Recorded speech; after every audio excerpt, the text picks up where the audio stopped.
Good morning, good afternoon, good evening, everyone, and welcome to the world's most exciting classroom. My name is Joe Grabowski, and I'll be your host for today.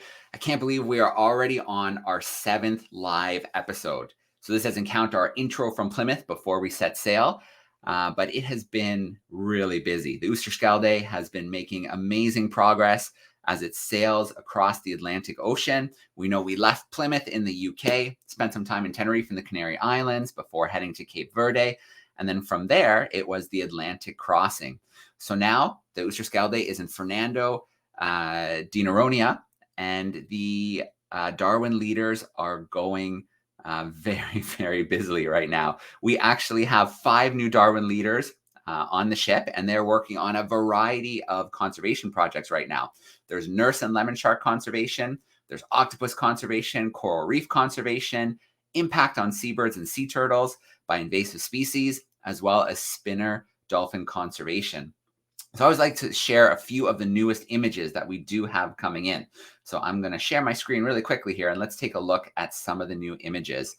So this is great. We have here some spinner dolphins greeting the Oosterschelde as it was making its way to Fernando.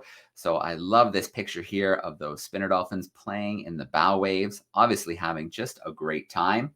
And then, of course, some beautiful shots here of the Oosterschelde as it makes its way to the island. So there's a nice distance one. Looks like it was maybe taken from the side of a cliff. And then here we go. You can see Fernando there in the background. And you can see the ship looking nice and beautiful with the Brazilian flag up there as well. So just a few more shots of the ship here. All right, a little look at the island. And then, of course, our Darwin leaders got right on shore and got right to work. So you can see it looks like maybe it's low tide here, and they're making their way along some of the rocks. And then it looks like some of them are lucky enough to be getting into the water and doing a little bit of snorkeling, probably the lemon and nurse shark project that we do have going on. So let's come back from that screen share there. And so today's event, we've got our live experiment. We've got the curiosity of the week. We're going to meet a sea turtle conservationist and look at a workup that they did recently. It's going to be a lot of fun. Before we jump right into that, though, I do want to share some of our Darwin leaders' work. So on Cape Verde, we had a great project going on looking at the seabirds and what was happening there. So I want to share one of the films that has just been finished and completed and uploaded by one of our Darwin leaders. And then we'll get right into the heart of today's world's most exciting classroom. So bear with me for a moment while I load up the video file. And let's take a look at this called Bird Haven.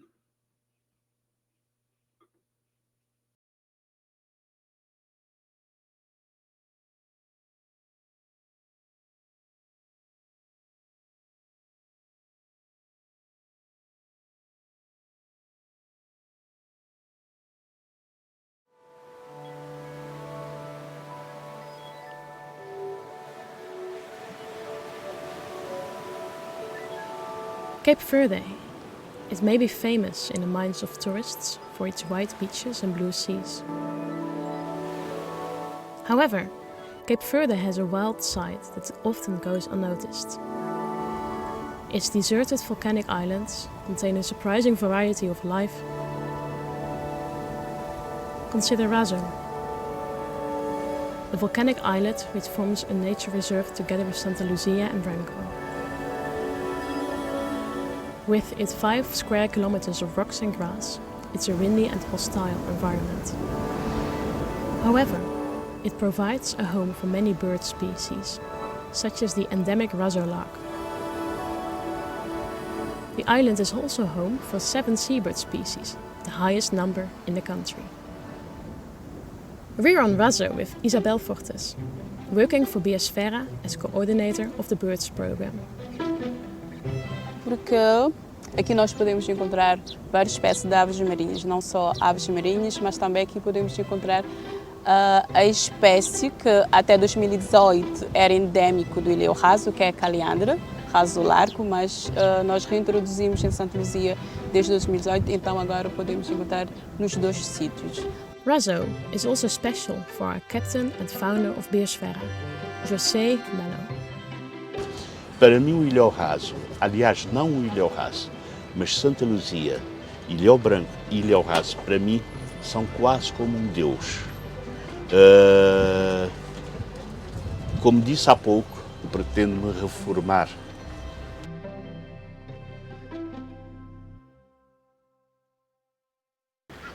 Our story is about the brown booby, a widely distributed seabird. Boobies are real seabirds, spending most of their lives at sea. They hunt for fish by performing spectacular dives from 15 meters high. On the cliffs of Razo, 2 breeding colonies exist.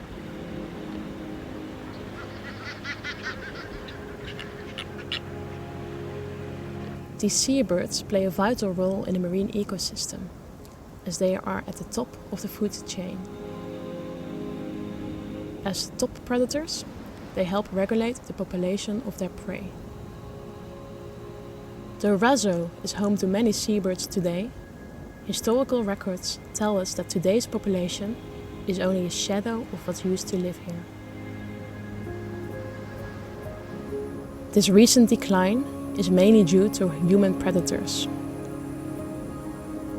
Por exemplo, a cagarra, antigamente ela era capturada por vários pescadores que vinham de outras ilhas vizinhas, como por exemplo Santo Antão ou São Vicente, que eles apanhavam principalmente as crias para fins alimentares, comiam as cagarras. Killing birds was common practice until very recently. Sou cofundador da Biosfera e estamos nessa luta há 17 anos. Quase como uma brincadeira, fazer uma pequena exposição mostrando problemas ambientais em Cabo Verde. Começamos encontrando problemas que não nos despertava atenção. Apanha de areia, comer a carne da tartaruga, o peixe apanhado em espécies em grande quantidade, pequenos peixes apanhados sem controle de quantidade, lixo nos oceanos. Então aquilo nos acordou que tínhamos muito mais problemas ambientais em Cabo Verde do que aquilo que nós pensávamos ter. A partir daí resolvemos criar a biosfera para essa luta que há de continuar. What exactly does Biosfera do to protect the birds? How effective is this work when it comes to addressing current threats? In the next 2 episodes, I'm taking you on a journey to this deserted place to find the answers.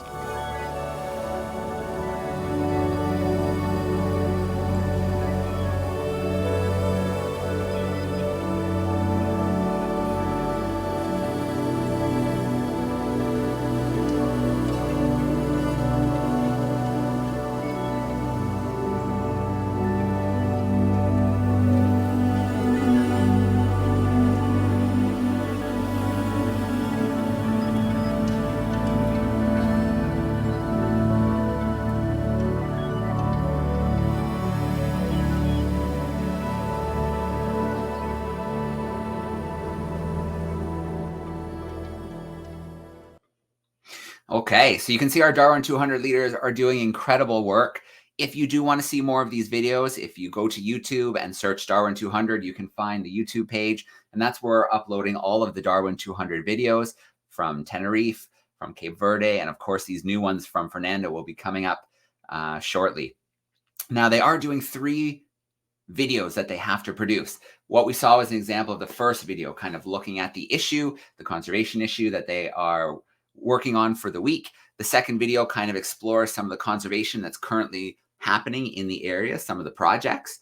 And then the third video is what more can be done, what can be done in the future to help with these species, whether it be sharks or endemic plants or sea turtles or the like. So do head over to the YouTube page and do check out some of those videos from our Darwin 200 leaders. There are more and more being uploaded every single day from every location that the Oosterschelde does visit along this epic journey.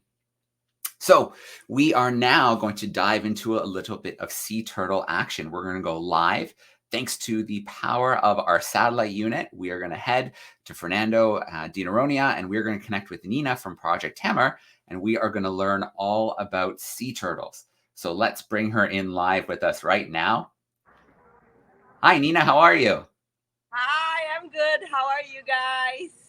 We are great. Nina, it's so great to have you with us. We have classrooms saying hi to you right now from Canada, from the US, from Brazil, from the Netherlands, from Turkey, from the UK. So we have a lot of students hanging out with us today.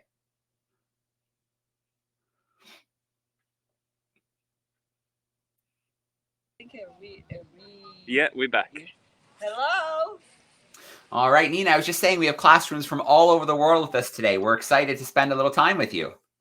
Yes. We're over here in Fernando de Noronha.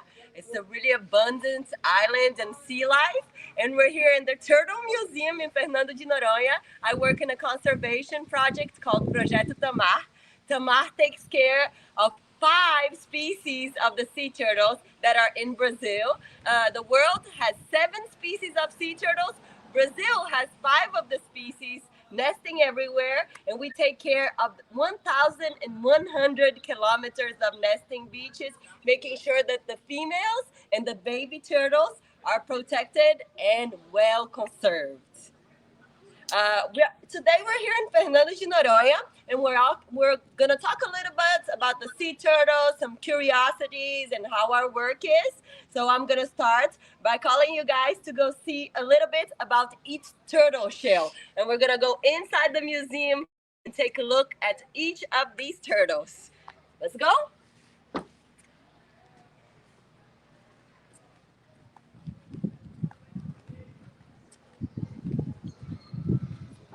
So here we have some of the shells of the turtles that nest in Brazil.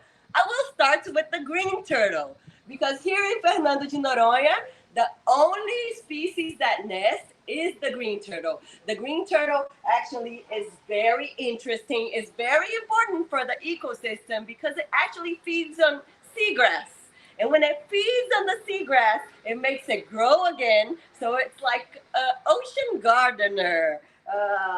The green turtles are actually called green turtles in Brazil.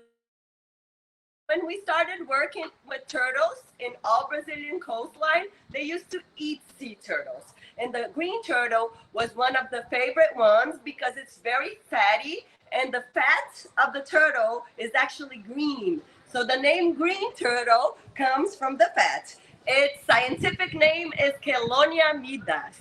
So green turtle is just a name, and the scientific name is Chelonia midas. Green turtles are very abundant here in Fernando de Noronha. They nest in all the areas.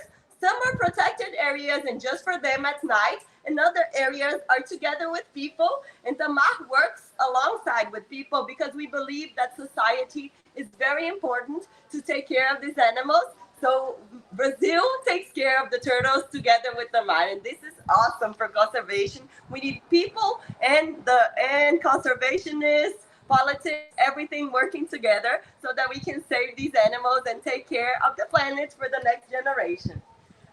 The other turtles we have here is a loggerhead. The loggerhead turtle is actually more abundant in Bahia. Actually, in Northeast Brazil too. Loggerheads have a very big head. So you know them from the species because they're the species that have the bigger heads. And why do they have these big heads? The loggerheads have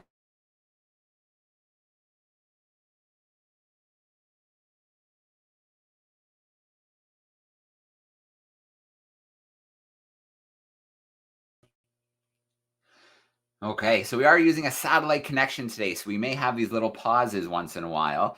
So we'll just give it a second here to see if the satellite sorts itself out for us. This happened a couple times during our test, so hopefully it's usually pretty quick. We'll get the connection back. We'll continue with our tour and our talk about the sea turtles.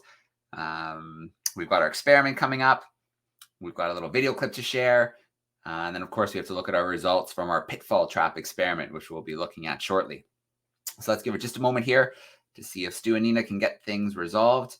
Hopefully, it'll come back quickly. This one's been a little bit longer than the normal pause. We did just lose them, which is usually a good sign. It means that they're just kind of loading back up for us. So we should have them back in here with us very shortly.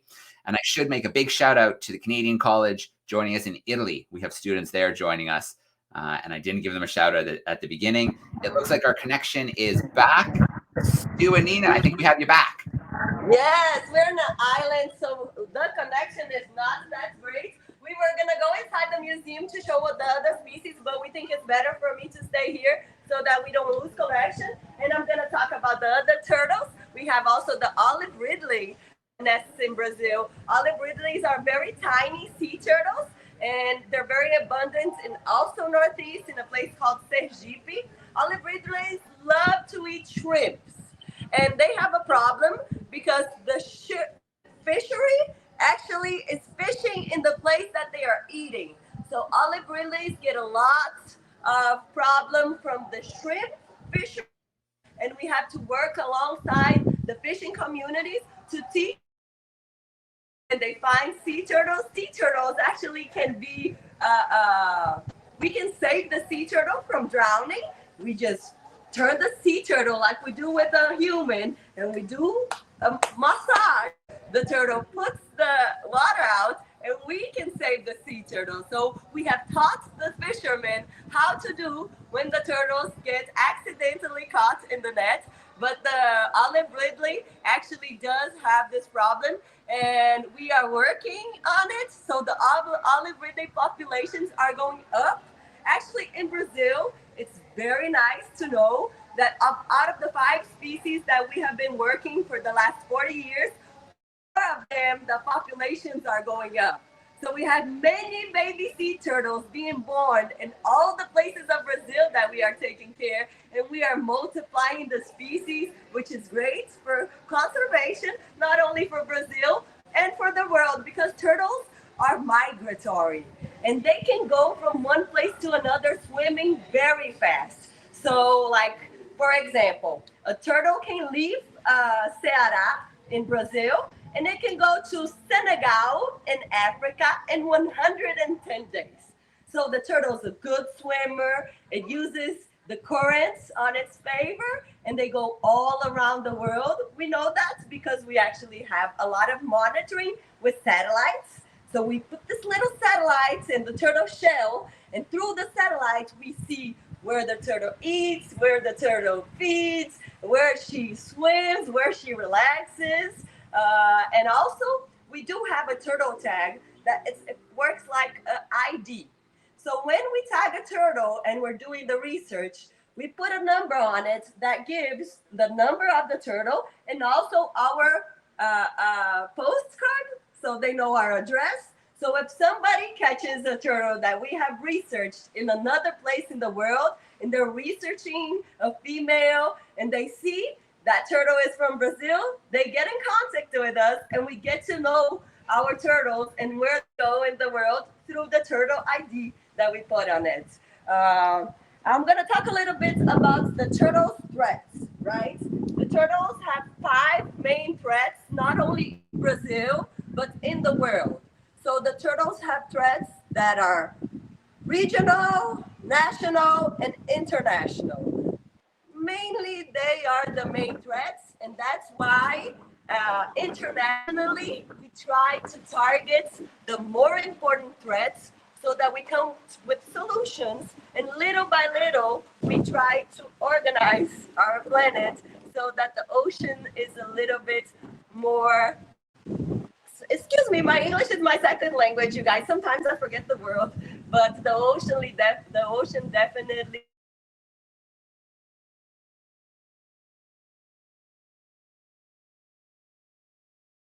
Nature. So we need to think of nature as a part of it, and we need to take care of for all this.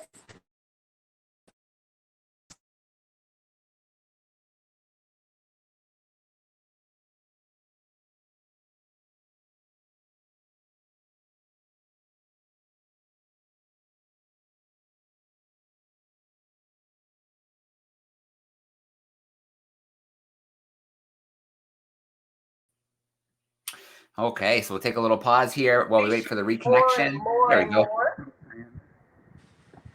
Hey guys, can you hear us? Yeah, we lost you for just a second there. Okay. Are we back? So we're talking about the main threats, and we're talking about bycatch right now. So the turtle's main threat in the world is bycatch. When they are fishing other animals, turtles get caught, get trapped, they drown, and that happens daily, not only in Brazil, but in all the world. The second threat here in Brazil is actually photo pollution. What is photo pollution? When you have animals nesting in places that humans need lights.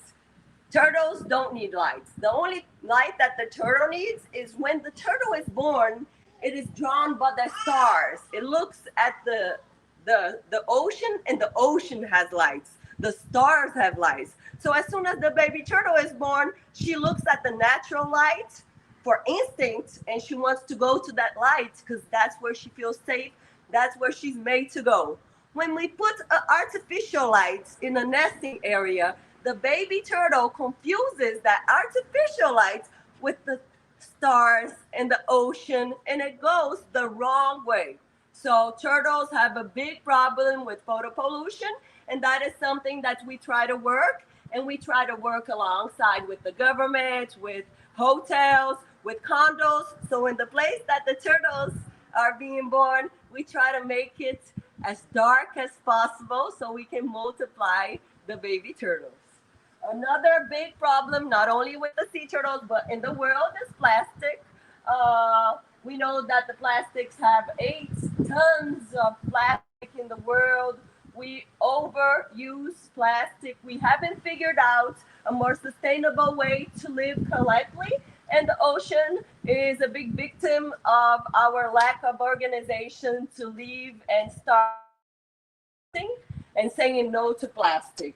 So plastic is actually confused with food for a sea turtle, because a sea turtle eats algae.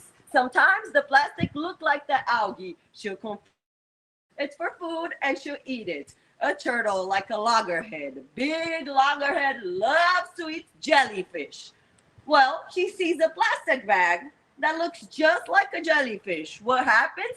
She eats it. And how do we know that the turtles are eating plastic? Because we take care of turtles and we receive turtles for rehab all along Brazil. And every turtle that we have received for rehab has plastic in their stomach.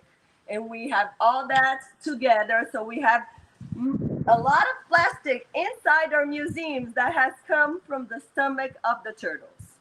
Another concern in Brazil is cars in nesting areas. We have nesting areas that unfortunately people still like to go to the beach and go with their cars really close to the water, and there might be nests there. If there's nests in the beach and it's a place that Tamar is taking care of the beach, no cars are allowed. A car can go through the nests and just kill hundreds, thousands of baby turtles in one little entertaining ride.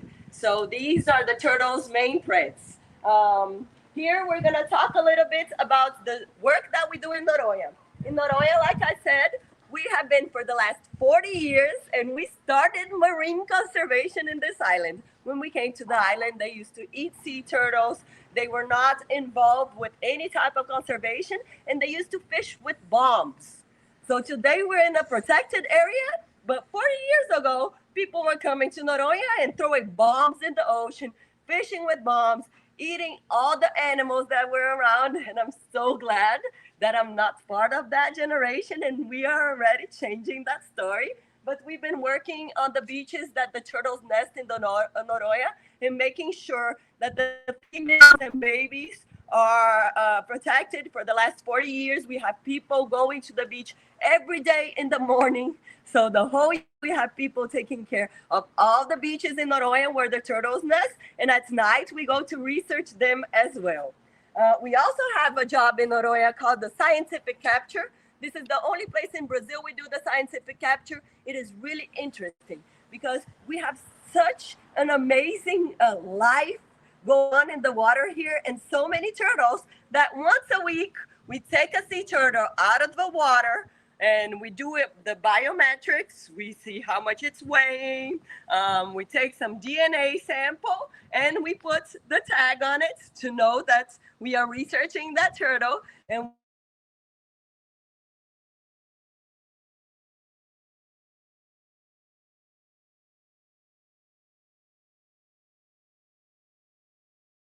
more about the species, because sea turtles have been in the world for like 150 millions of years. This is something that we're just getting to know, and we do have a lot of research on turtles, but the more research, the more we know about it, the best it is for the conservation of the species. Here, we talk a little about our foundation's sustainability, because we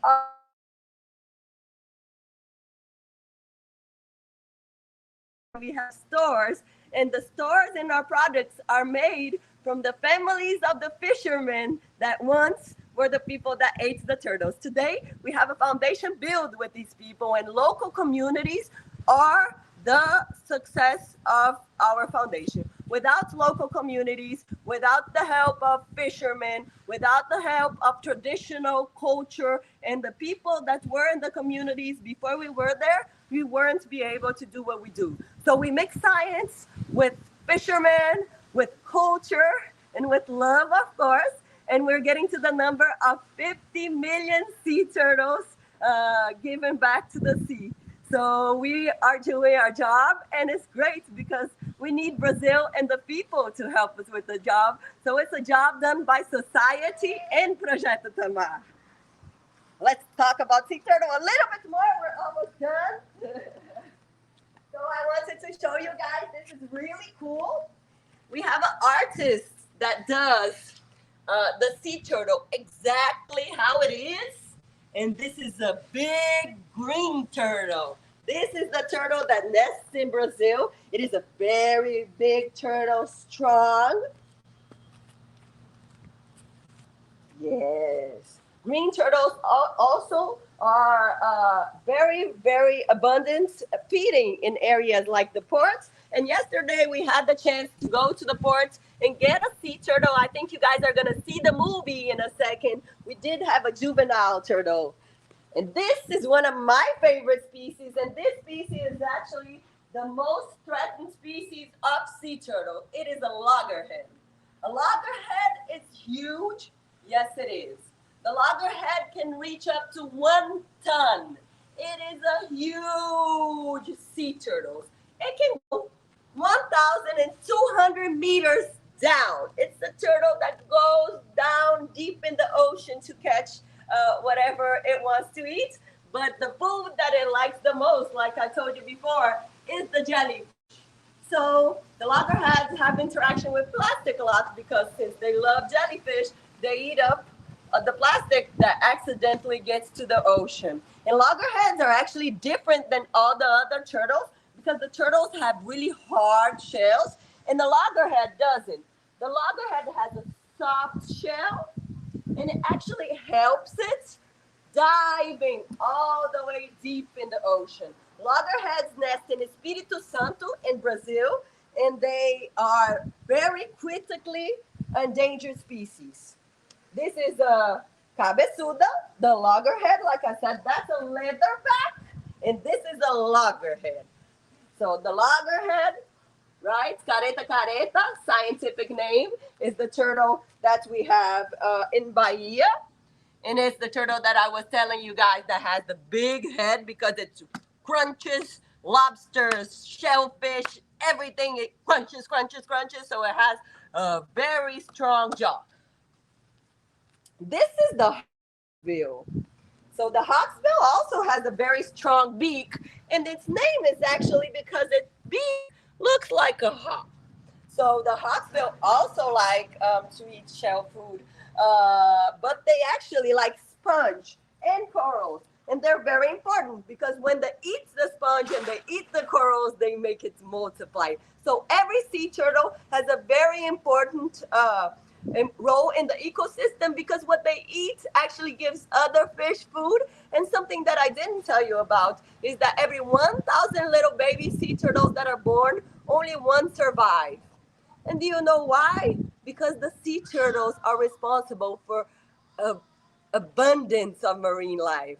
So when the sea turtles are born, octopus eat them, barracudas eat them, baby sharks eat them, crabs eat them, seabirds eat them. So the turtles actually are like not only big and adults and responsible as adults for the nature, but when they're tiny, they also have a very important role. Here in Noronha, we get to see the turtles in all their stages of life.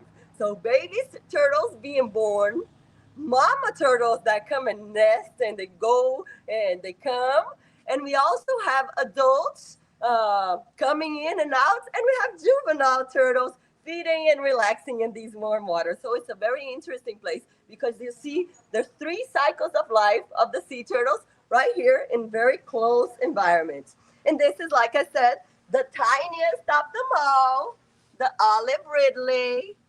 The olive ridley loves shrimps. She normally can get up to 50 kilos, so she's really tiny, you know. And her name is olive ridley because her shell has this very intense coloration and it doesn't change. Every time we see an olive ridley, she has the same color of shell, very characteristic. And something in Brazil that we play about the olive ridley is that the olive ridley represents our culture. Why? When the olive ridley puts her nest, she is so tiny that she has to wiggle a lot. And we say that the olive ridley actually samba. So when she puts her nest, she does that wiggle, wiggle, wiggle that Brazil considers to be a turtle that samba. We're about to end the class, and I wanted to show you guys something really interesting, and it's compare my size to the size of the turtle. So I'll call you to see this, and these are actually the size of the turtles that we talked about. This is the leatherback. So look, I'm not that short. Look at the size of a leatherback. Huge, right? Yes. This is green turtle, the island turtle. Quite about my size. So I think I'm a green turtle. This is the loggerhead. See, the loggerhead is a little bit smaller. This is the average size of the hawksbill turtle. See? And this is our samba olive ridley, the samba turtle.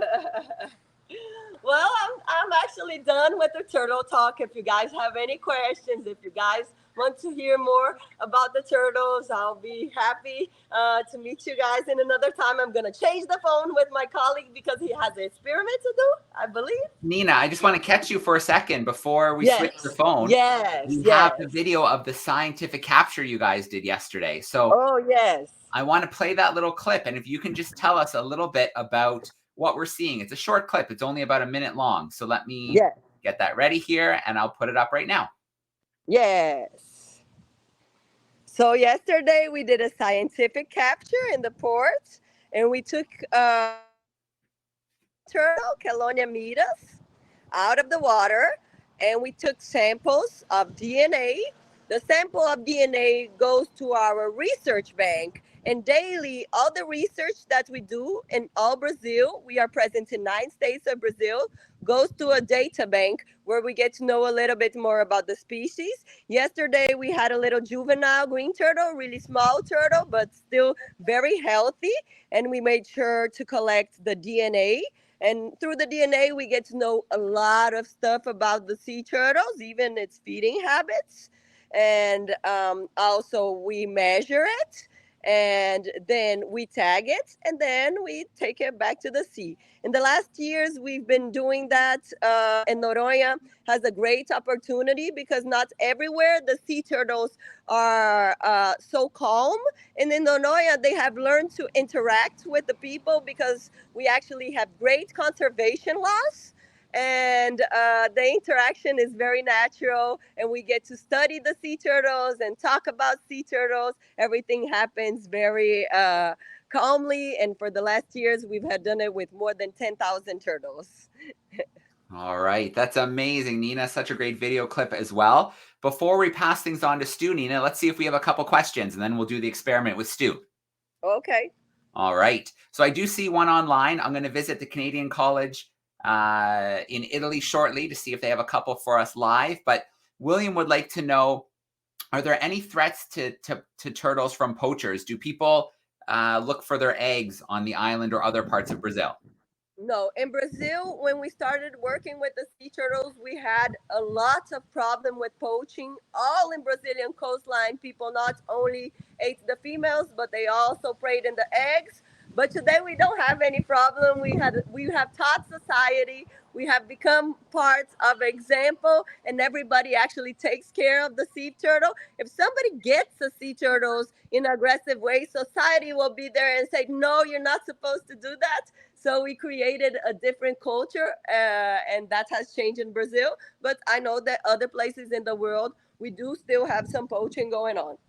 All right. I want to bring in the Canadian College joining us from Italy. I think they're grade 9 students. If you have a couple sea turtle questions for Nina, why don't you unmute your microphone and we can get a couple questions before our experiment.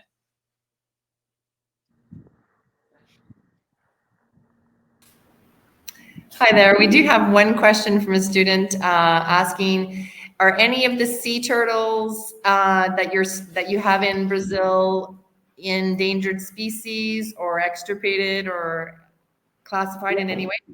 Yeah, all of the 5 species we have in Brazil are endangered. The green turtle is now getting out of the list of endangered species. But yes, the 5 species are still considered endangered, and the green is going on the way of non-endangered. But there's a good thing because the populations are going up and up and up. So all the population are stabilizing. The population that's the one that's going up the slowest is the leatherback.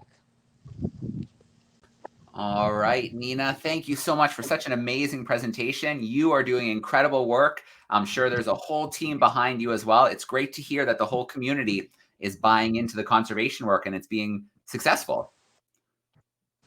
Yes, that's what's great, right? We need to educate ourselves. We don't need everybody telling us you can't do that. We need to know what we can and what we cannot do. And I really believe in this next generation that it will come with all this conscience and all this education, and we will change the world. I really believe in the change of world. We are making it happen right now because the future is right now.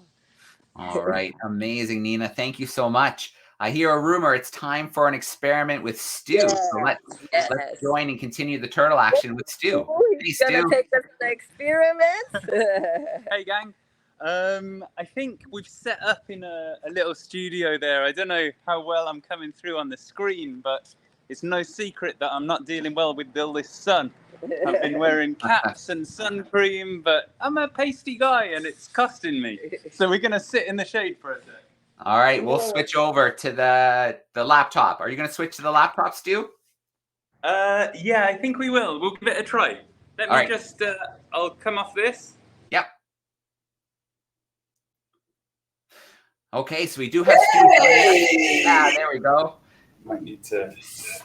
Stu is joining us. He is from the National Marine Aquarium in Plymouth. Okay, let me just double check. We've just signed off. We've just signed off with the phone there. And you've got us, you can see me and hear me, Joe? We got you, Stu. Yeah, it's nice to see you outside of the aquarium in Plymouth and enjoying Fernando. Yeah, right. It's been a heck of a journey. Myself and Lottie from the aquarium came out to join the expedition for a couple of weeks, find out what's going on and be part of it all. We've been here just for a few days now. But we've seen all of the work that Nina and Project Tamar are doing. We've got the Darwin leaders on there, 5 different projects now. So I don't know if you mentioned this already, Joe, but the 5 different topics that are happening here. We've got one about sharks and rays. We've got one about corals, one about octopus, one about endangered species, or invasive species, I should say, and one about dolphins. All of these things are here in Fernando. It's such an amazing island. But we're in Project Tamar. Here in Project Tamar, it's all about turtles. So we've put together a little experiment for people to do back at home. Now, this is one that some of you might have seen or heard before. We're putting a bit of a spin on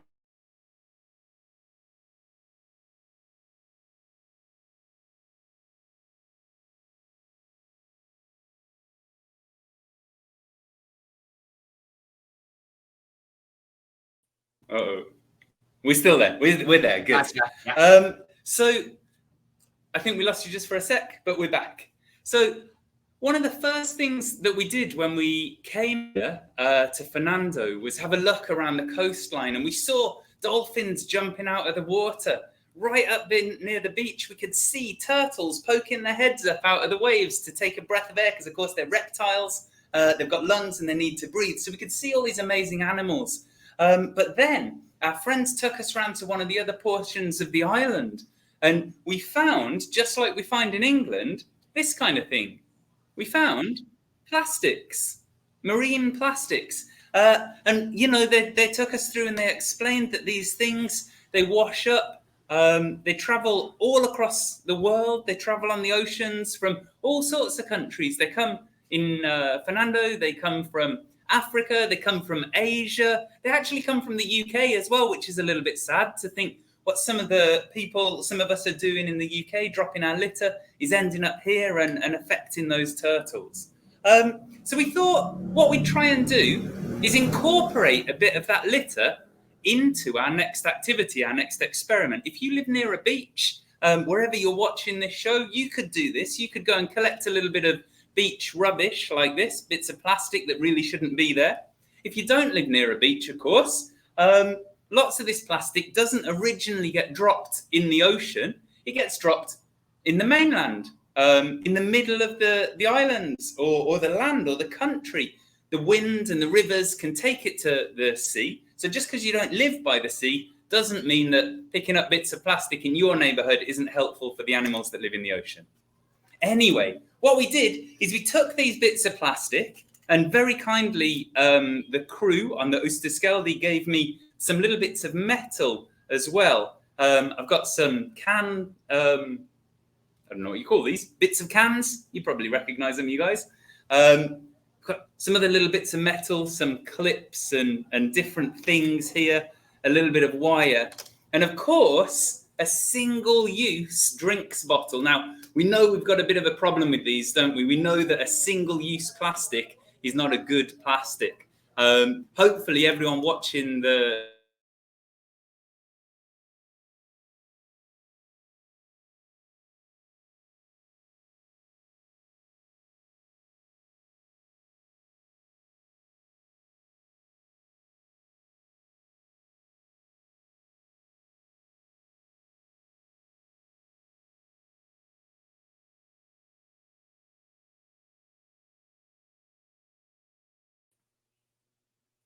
All right, we got a little pause in our experiment. Hopefully we'll get Stu back shortly. And right after Stu finishes his experiment, we're going to have a little Kahoot quiz together. So be ready for the Sea Turtle Kahoot quiz. As per usual, the class room that finishes in first can email us for their $50 Amazon gift voucher. We will do that Kahoot together right after Stu's experiment. And then we will wrap up today with our curiosity of the week. We'll get our answer to last week's curiosity, and then we will take a look at this week's curiosity. Stu just disappeared from backstage, which means they are just trying to reload. So we should have him back with us shortly. When the experiment concludes, we will have our Kahoot, and then we will get into our curiosity of the week. Here we go. I think I see Stu's back with us. Hey, Stu. Hello, Joe. Sorry about this. I don't know whether you've explained, you guys, whether you've heard. We're actually using, you have told people about this, Joe. We're using this satellite technology. Not everywhere has the strongest internet signal. You might be lucky. You might be somewhere with really strong internet signal.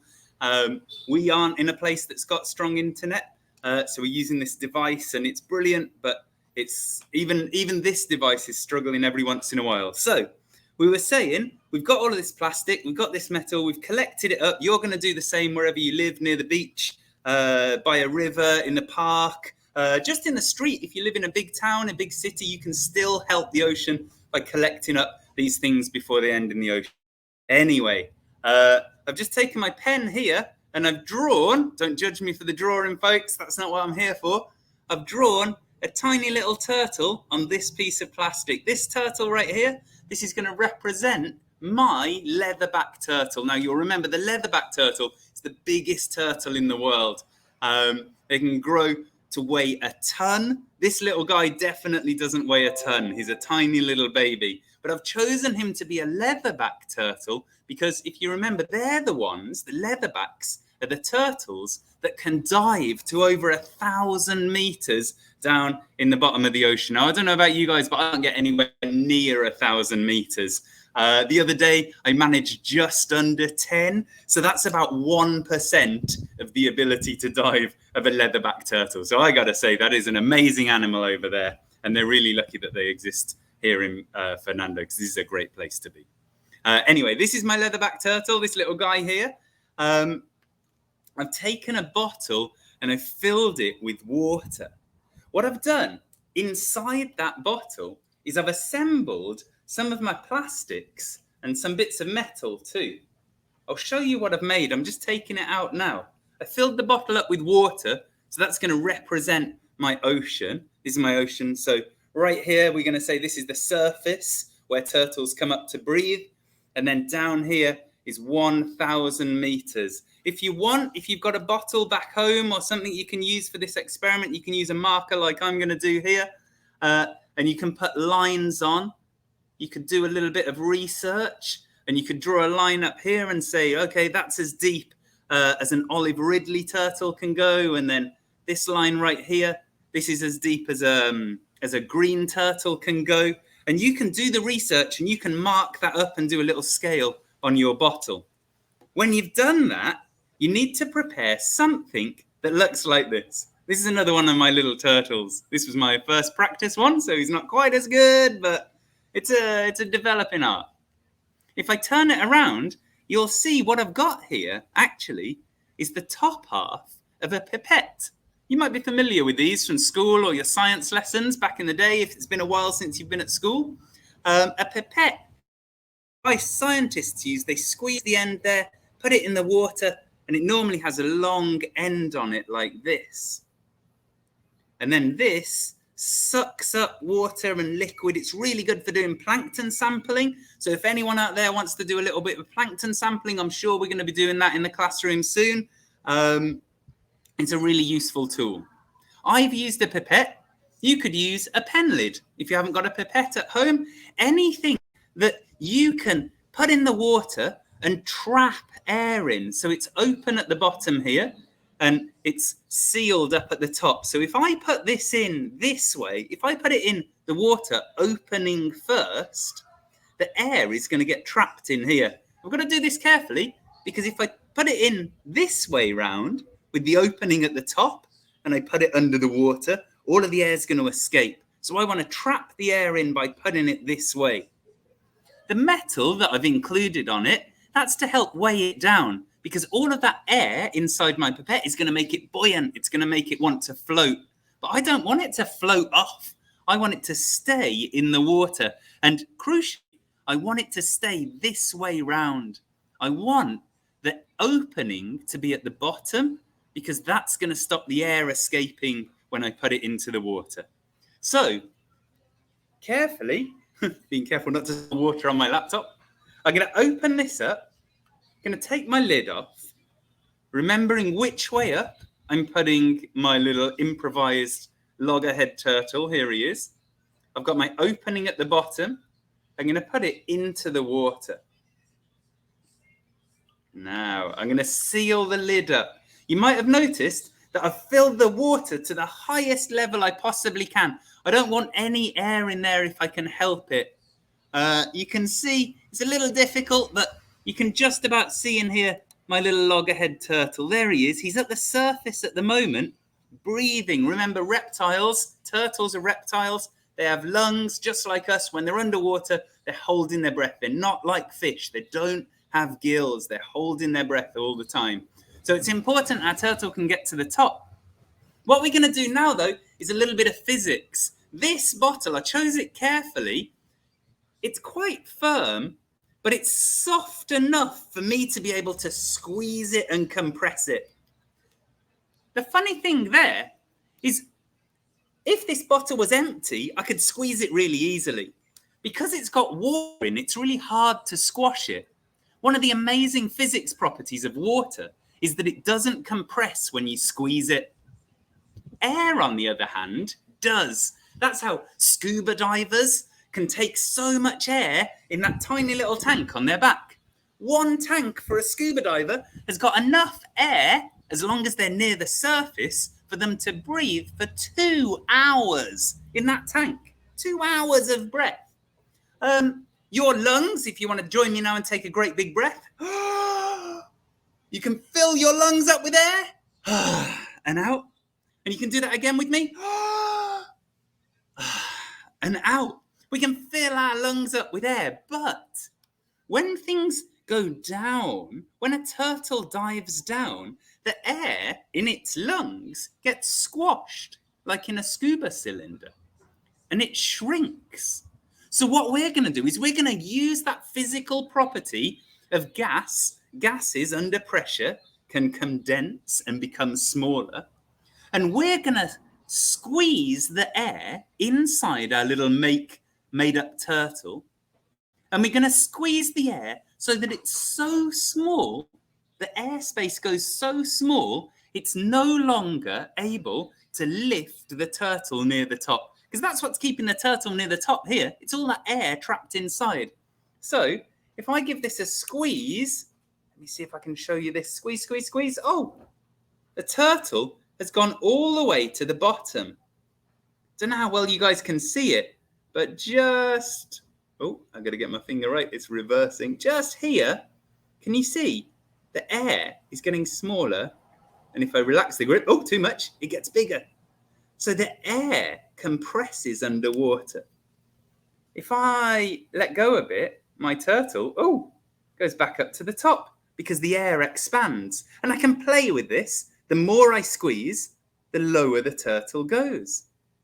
So if you've done your markings on the bottle correctly and your research, you should be able to map out where the turtle can get to, maybe add other turtles.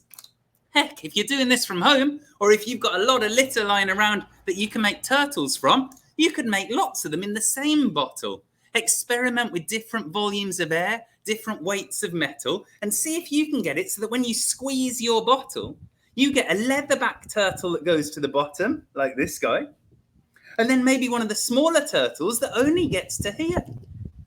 All of these things, these are all variations that you can do. And if I've understood things correctly, Joe, the challenge now is for these guys to go away and think about this and maybe do something themselves. And there's a way that they can share that with you. Is that right? Absolutely, Stu. So we are going to share the video of this experiment on the website, so DARWIN200.com. You'll also be able to find it on our YouTube page. And then you have 2 weeks now to try the experiment on your own. Send some photos to us. You could always choose to post them online using the hashtag Darwin200 or tag at Darwin200 on social media. And we'll include a question or two as well. And your challenge will be to answer those questions and send those answers into classroom@darwin200.com. And they'll have 2 weeks to get those answers into us. And the top 3 will get a £50 gift card from Amazon. Awesome. Joe, am I allowed to submit mine or is that cheating? Oh, I don't know, Stu. We'll have to talk to the other Stu and see if he'll let it slide. Okay. It sounds like it's worth entering anyway. That's really cool. That's awesome. Yeah, absolutely. Stu, that was such a great experiment and fit in so beautifully with our sea turtle action today. Fabulous. Glad to help.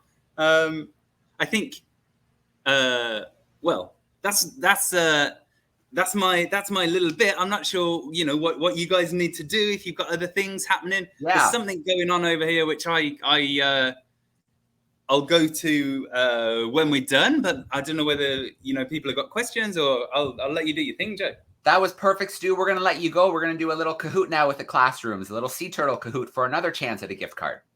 Oh, it just keeps coming. Lovely. Yeah. Thanks, Joe. All right. Thanks so much, Stu, and say hi to Nina. That was amazing. Will do. See you later. Bye, everyone. Thank you. All right. As I mentioned, it is now time for our sea turtle Kahoot before we jump into our curiosity. So I am going to share my screen and load up the Kahoot. Now, the top classroom today, it's really important, student or classroom, that you send a message to us. And I'm going to share that email with you at the end. And then we will make sure that we get you sent your $50 gift voucher. So today's Kahoot is all about sea turtles. And some of those answers would have come from today and what we learned with Stu and Nina. So here we go. The website is kahoot.it, and it's going to ask you for a PIN number. Well, we've got a PIN number right here for you. Today's PIN number is 239-4264. Now, there's many ways you could join. If you're in a classroom and you have like a Chromebook or a tablet at your desk, you can join there. If you're at home and you have your mobile device or a tablet, you can scan that QR code and it'll bring you into your spot. And then from there, we're going to have our questions. Now, if you have to, you can pop it up at the front of the classroom and your students could shout out the answers to you, the teacher. Or if you don't have the ability to connect, you can just play together and see who comes out on top. Your students can just write down their answers maybe quickly if they want to. So we'll give it another couple more seconds here to get a few more classrooms into place. We're going to have 5 questions.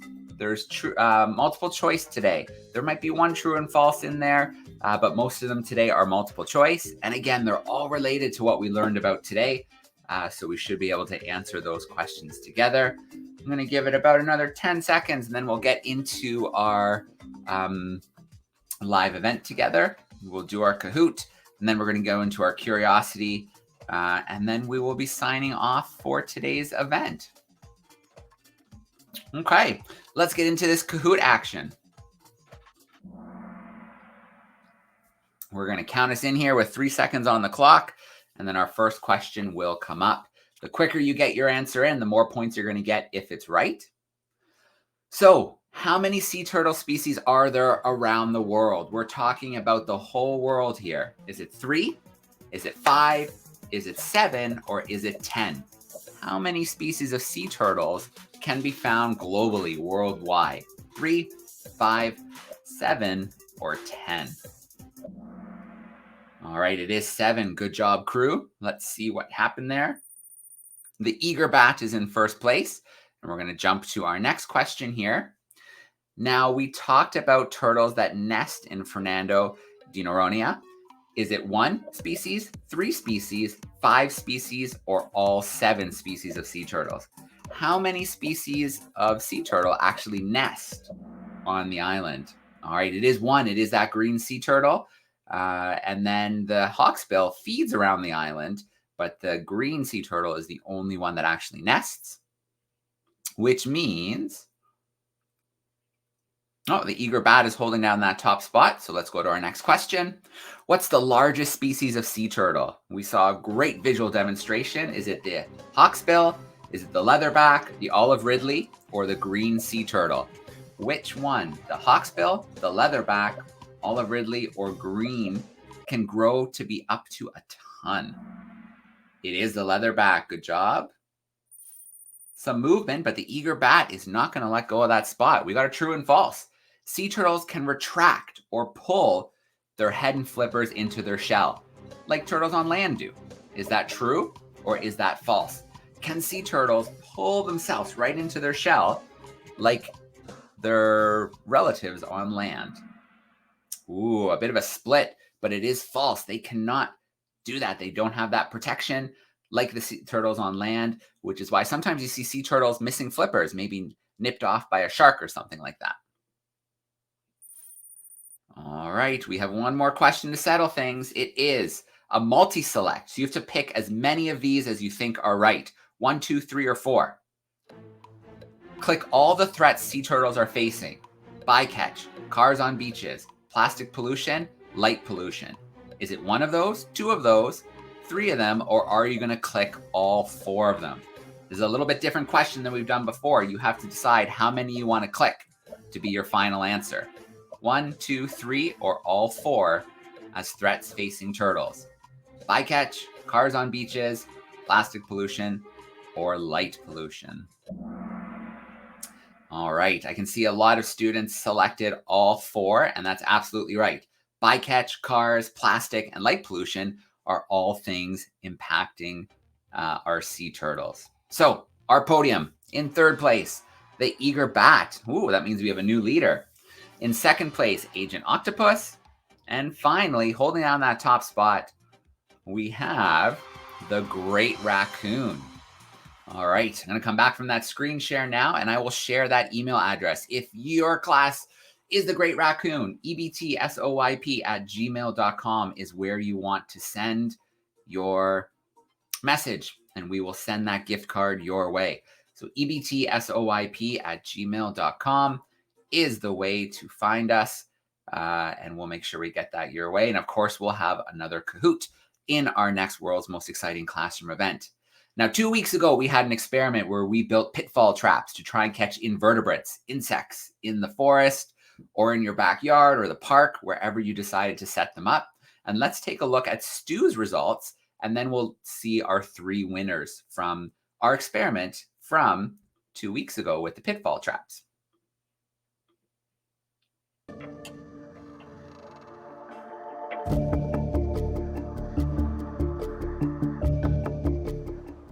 Welcome back.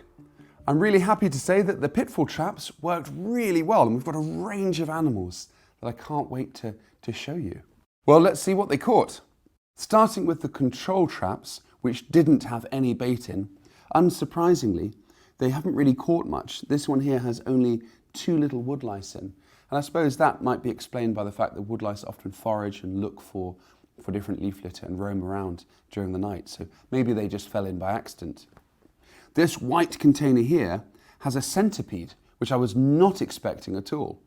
Centipedes wouldn't be attracted to any of the bait that we put here, neither the bananas nor the biscuits, because they're carnivores. So presumably this little guy fell into the trap while he was looking for victims to eat. But yeah, now he became trapped himself. The glass beaker with a piece of biscuit caught this very adventurous snail that's trying to escape, and about 20 woodlice that were obviously attracted to the biscuit inside. Woodlice have very acute senses, so that partly explains why they'd be attracted to this beaker and fall inside. I'm not entirely sure why the snail went in. Maybe he fell in by accident, a bit like the centipede before. This white plastic pot that also contains a piece of biscuit also trapped lots of little woodlice, but it also has a small earthworm. This is another animal I wasn't really expecting to be trapped by these pitfall traps, but it did rain a little bit last night, so maybe the earthworm came to the surface and was exploring and also just happened to fall in. The last 2 pitfall traps contain pieces of banana peel, and it looks like this was even more popular than the pieces of biscuit. These traps are absolutely full of woodlice. This one has easily 30, 40 little woodlice scurrying around, and the glass beaker has a similar number too. So they obviously really like banana. That's something I didn't know. Once you've had a good look at your creatures, don't forget to put them back where you found them. This snail here is trying to escape, so I think he definitely wants to go home. So it's probably time we put all these amazing little invertebrates back into their natural habitats. During the last 2 weeks, did you upload or send in any photographs of the creatures that you found in your pitfall traps? Let's take a look and see if there's any differences between locations or countries. All right, so shout out to Stu for sending us the results from his pitfall traps. And then we also have our results here that we can share now. So we had a lot of students sending them in. We had Jose from Madrid in Spain, who caught a cockroach in his pitfall trap. We also had Lucy from Birmingham, England, who caught 3 spiders and an earwig in her pitfall trap. And finally, we had Mike from Wales, who caught a centipede. So all 3 of those students, we will be sending you your $50 Amazon gift voucher. So huge congratulations to all 3 of those students. Remember, you have 2 weeks to get your results for the current experiment. And then you have 1 week to get your results in from our previous experiment. So you can find those experiments if you go to the YouTube channel for Darwin200. We're also putting them up on the website. So 2 weeks to get in your results for Stu from the National Marine Aquarium's amazing experiment, buoyancy with those sea turtles. Now, before we wrap up today, we need to take a little look at our curiosity of the week. So let's do that before we sign off. Here we go. Let's look at the answers from last week's curiosity, which were some pretty cool looking eggs. Let's see what they actually were. Back. Could you work out the identity of last week's curiosities? Could you decide what these strange objects might be? Well, believe it or not, they're eggs. This one is the egg from an emu, a type of bird from Australia, whereas this one is the egg from an ostrich from Africa. Ostriches produce the largest eggs of all birds alive today. Just imagine how big the omelette would be from an egg this size. Well, let's find out now who the winners were from this week's Curiosity. All right, let us find out who sent in some answers for us. We had a lot of correct answers, but we do want to give a special shout out today to Louis Chung. So Louis identified them as an ostrich and an emu egg, and Louis has been emailing every single week with guesses for the Curiosity of the Week. So Louis, keep those amazing answers coming in. And to all the students who are joining in, keep your answers coming in for the Curiosity of the Week. You will be sending those answers in. You can send them to classroom at DARWIN200.com. Info at DARWIN200.com works as well.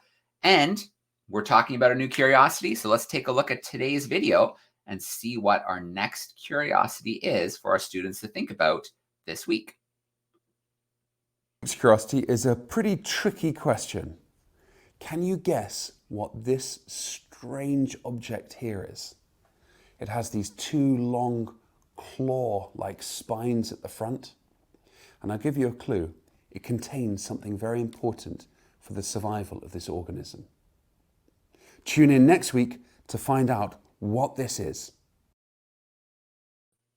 All right, there we go. Challenge is issued. The Curiosity of the Week is there. We will share that video again online. If you go to DARWIN200 on YouTube, on the website as well, you can find it there, and then get those answers sent in to us, and we will read out some of the students' names who send us in those correct answers. So classroom at DARWIN200.com. Okay, we are wrapping up for this week. Next week, we will be live again on October 12th. Again at 2 p.m. UK time, 9 a.m. Eastern. We are going to be sailing. The Oosterschelde will be making its way to the mainland, to Salvador in Brazil. We will have all kinds of things happening, including a live uplink from the ship. We'll have a Darwin leader beam in with us and talk about the work that they were doing on Fernando. And then, of course, we'll have our experiments, our cahoots, our prizes, our Curiosity of the Week, and more. So do join us next week. We will wrap up, as always, with a huge shout out to our sponsors. Without our sponsors and our partners, the Darwin 200 would not be possible. We wouldn't be able to do the world's most exciting classroom every single week. So let's finish off with a shout out to our sponsors.